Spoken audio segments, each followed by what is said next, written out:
اعوذ باللہ من الشیطان الرجیم بسم اللہ الرحمن الرحیم واستعین بالصبر والصلاۃ ان اللہ مع الصابرین ان اللہ وملائکتہ یصلون علی النبی یا ایھا الذین آمنوا صلوا علیہ وسلم تسلیما۔ حضرت کر ہم اس جگہ تک پہنچے تھے، اس آیت پہ پہنچے تھے، الذین اذا اصابتهم مصیبۃ قالوا انا للہ وانا الیہ راجعون۔ صبر کرنے والوں کو خوشخبری دیجیے، ان کو جب کوئی مصیبت پہنچتی ہے تو کہتے ہیں ہم اللہ ہی کے لیے ہیں اور اسی کی طرف لوٹ کر جانے والے ہیں۔ یعنی مصیبت اور غم کے وقت زبان کو انا للہ و انا الیہ راجعون کی ورد میں مشغول کیا جائے، اور دل کو اس کے معنی کی تصور میں کہ ہم اللہ تعالیٰ کی ملک ہیں اور مالک کو ہر قسم کے تصرف کا اپنے مملوک میں اختیار ہے۔ جیسے گھر کی عورت جو ہے یا مالکہ کچن کے برتنوں کو نیچے سے اوپر اور اوپر سے نیچے کرتی رہے، اس کو اختیار ہے۔ غلام کو چاہیے کہ مالک کے تصرف پر راضی رہے۔ اس لیے ہم کو بھی اس موقع پر تصرف حق پر راضی رہنا چاہیے، مگر بعض لوگ کمزور ہوتے ہیں، ان کے قلب کو عقلی جواب سے اطمینان نہیں ہوتا۔ وہ یہ کہتے ہیں کہ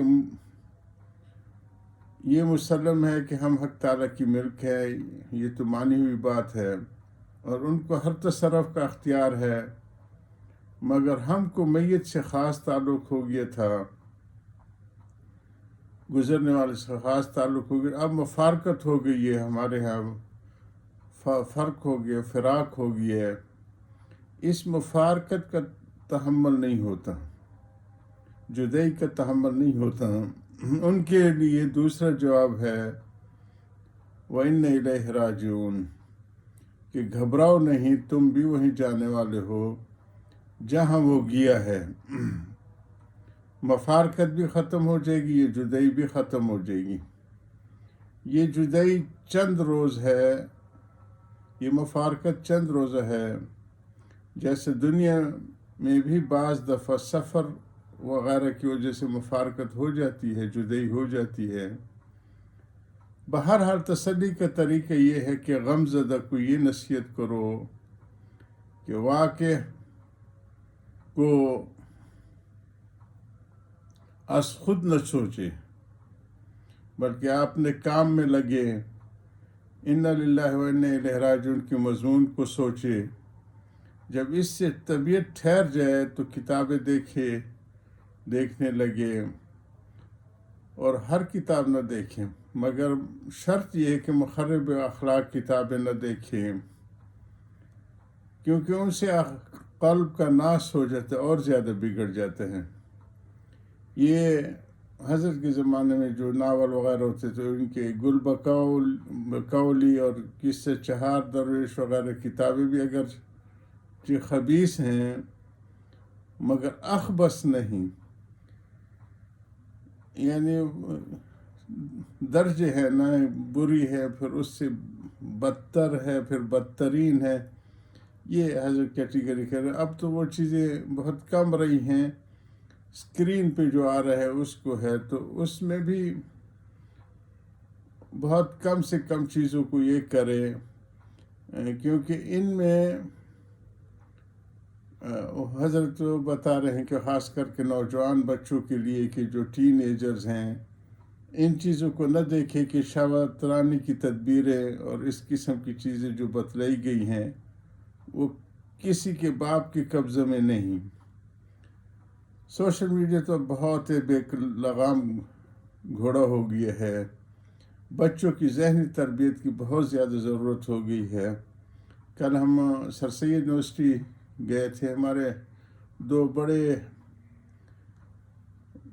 بہترین انجینئرنگ کے اساتذہ اور ڈاکٹری کے اساتذہ میں سے تھے۔ ایک تو ہمارے فباسی صاحب جو جام شروع کے پہلے ڈین بھی رہے ہیں، پھر دہران میں ہمارے ساتھ وہاں پہ رہے بہت عرصہ، آج کل NED کے وہ ہائر ایجوکیشن کے اساتذہ میں سے پروفیسرز ہیں، بیمار تھے تو میں نے کہا آئے ہیں تیمارداری ان کی بھی کر لے. پھر ہمارے ڈاکٹر جاوید سر سید یونیورسٹی کے چانسلر ہیں جی. یہ ہمارے ساتھ 35 سال، لیکن خود وہ تقریباً 40-45 سال وہاں پہ رہے. ہمارا بڑا تعلق تھا. یہ جاوید جو ہے لیبارٹریز جو ان کا قیام انہوں نے کیا وہاں پہ ہمارے مکہ مکرمہ میں. مکہ مکرمہ کے وہ جو انفراسٹرکچر کے بانی حضرات کا میں ذکر کرتا ہوں، یہ انہی حضرات میں سے ہیں. اور وہاں پہ ان کی بڑی خدمات رہی. مکہ میں جو گزر رہے تھے تو ہم نے کہا چلو ڈاکٹر صاحب اس پیران سالی میں ہمارے پاس چل کے آ جاتے ہیں، پھر سیڑھیاں چڑھتے ہیں، تو ان کو اس تکلیف سے بچانے کے لیے ہم خود ہی ان کے پاس حاضری دے دیں. بڑی شفقت کی. شاید ان کے ہاں جمعرات کو بچوں میں سیرت کے اوپر کچھ انہوں نے وہ رکھا ہے، اجتماع رکھا ہے. بندے کو بھی کہا حاضر ہوں گے، کیونکہ یہ یونیورسٹیوں حضرت شیخ الہند صاحب نور اللہ مرکزوں آخری عمر میں علی گڑھ تشریف لے. اچھا خوشی کی بات یہ ہے کہ سر سید کے ساتھ علی گڑھ یونیورسٹی بھی ہے، دونوں ساتھ ساتھ جڑے ہوئے ہیں. تو بہت خوش ہوئے کہ جس درد دل کی دوا کے لیے میں سارے عالم میں پھرتا وہ تو یہاں پہ تھا، کیونکہ سارے ٹین ایجر نوجوان بچے ہیں اور یہی قوم و ملت کا سرمایہ ہوتے ہیں اور یہی کریم آف دی نیشن ہوتا ہے جی. یہ بات میں نے وہاں پہ ساؤتھ افریقہ میں جمعیت العلماء کے وہاں پہ ان کا جو ہے عاملہ کے اجلاس بلایا تھا. ہمارے عباس جناح ان کے بہت پرانے اور بہت زیادہ ہارڈ ورکر انسان ہیں. بہت زیادہ انہوں نے انسٹیٹیوشن قائم کیے ہیں. تو اس میں میں نے کہا تھا کہ میں ابھی روشنی سے ہو کے آ رہا ہوں. سسیلو ان کے ہاں ایک ریفائنری ہے کہ ملاوی اور ہمارے جو ہے یہ مبوتو سے ان کے گیس آتی ہے اور اس سے 100 بائی پروڈکٹس وہ بناتے ہیں. بہت شاندار ایک ان کا انفراسٹرکچر ہے جی. تو وہ سارے انجینئر حضرات تھے، ان کے منسٹر بھی آئے ہوئے تھے اسماعیل وادی. وہاں پہ میں نے جب دیکھا سچویشن، وہاں پہ انہوں نے کوئی اپنے بچوں کی تعلیم و تربیت، دینی تعلیم و تربیت کے لیے ایک مسجد کی سنگ بنیاد کے لیے اس موقع کی پر جا کے بندے سے دعا کرائی تھی کہ اللہ تعالیٰ ہمارے بچوں کی یہ انسٹیٹیوشن بہت اہم ہے، کیونکہ یہ کریم آف دی نیشن ہے. یہ دونوں چیزوں میں ان کو اللہ پاک نے بڑی صلاحیت دے رکھی ہوتی ہے. سائنس اور ٹیکنالوجی آج کل تو قوموں کی بہت زیادہ ضرورت ہو گئی ہے. جو اس میں مغلوب ہو گئے ہیں وہ بہت پیچھے رہ گئے جی.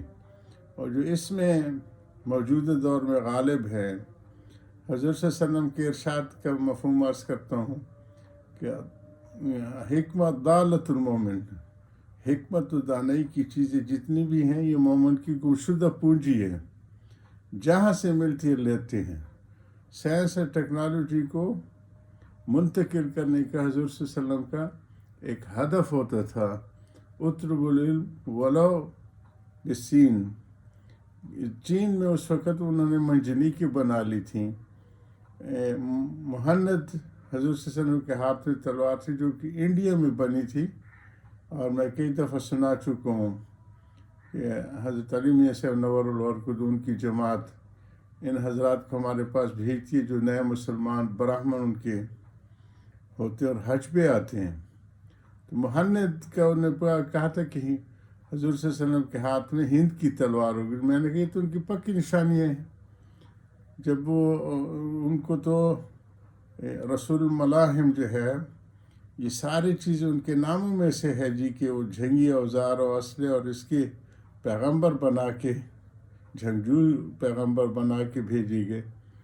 تو یہ ساری چیزیں قوم و ملت کے لیے بہت زیادہ ضروری ہے. ان چیزوں کو جاری رکھیں گے.